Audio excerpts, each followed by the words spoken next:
Mr. Speaker, I rise today in opposition to the illegal and unwise policy recently announced by the National Institutes of Health to limit their indirect cost recapture rate to 15%. To start with, as we start with most Trump administration maneuvers these last 3 weeks, it's illegal. Now, I know that my Republican colleagues don't think that it's possible for the president to answer to the rule of law, but it is critical, particularly with the biomedical enterprise that makes long-term, expensive investments, to have confidence that when Congress or the president make a commitment, that they stand by it over the course of years and even across decades. And undermining the rule of law undermines our ability to do the kinds of long-term transformational science that changes lives. In 2017, when the Trump administration first attempted to lower the indirect cost recapture rate to 10%, the Appropriations Committee, by an overwhelming bipartisan vote, rejected it and froze the IDC at its current levels. That has been reauthorized every single year from 2017 through 2024. So I would ask my Republican colleagues, you voted for this. They are breaking that law that you voted for. What are you going to do about it? Now, the NIH might say that, oh, we're referring to a different section of the code whereby we can, for a subset of grants with documentation, reduce the IDC. That is not the NIH policy, though. The NIH did not do a subset of grants. They did it for every single grant and with zero documentation. So wake up, Republicans. They're breaking your law. Now, the NIH might claim that what we're doing here is actually not cuts to the NIH, because the same $35 billion is going to go out to science, and now it's just going to be more of those direct experiments, the people, the reagents, the travel, and less of that expensive overhead. And while it is true that the same amount of dollars could go out the door, in reality, these institutions, whether universities or hospitals, are going to be decreasingly able to afford to accept them.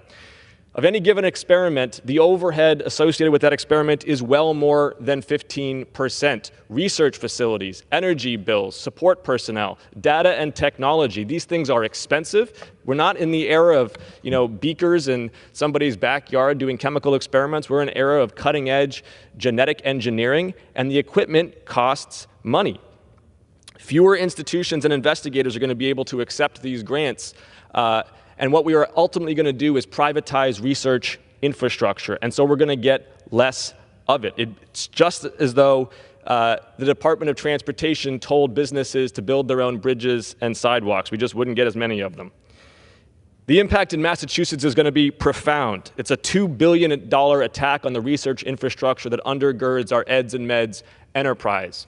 An enterprise that creates billions of dollars in economic activity, that supports hundreds of thousands of well-paying jobs. Each of those jobs in biopharma, for example, can create 5 other jobs, a profound economic multiplier. And the work that we do in Massachusetts changes lives.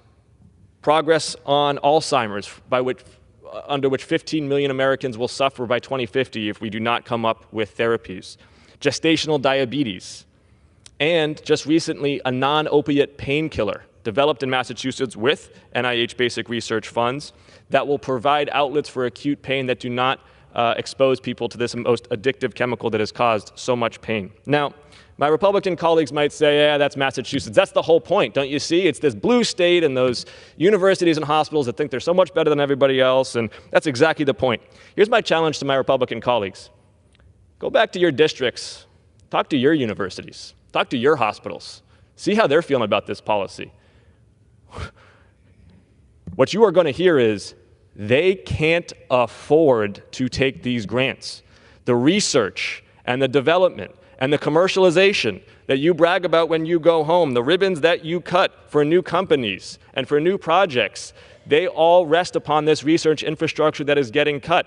Go talk to these companies. Go talk to these institutions of higher education. Go talk to these hospitals. They don't want to see this policy go into effect. And they want to see you vote for it and explain it back home, not hide behind the NIH. So they're losing. Who's winning? China. There were 2 main themes in the recent JP Morgan Healthcare Conference. One was AI, which, by the way, requires a lot of research infrastructure. The second was how good China has gotten at biotech in the last 5 years.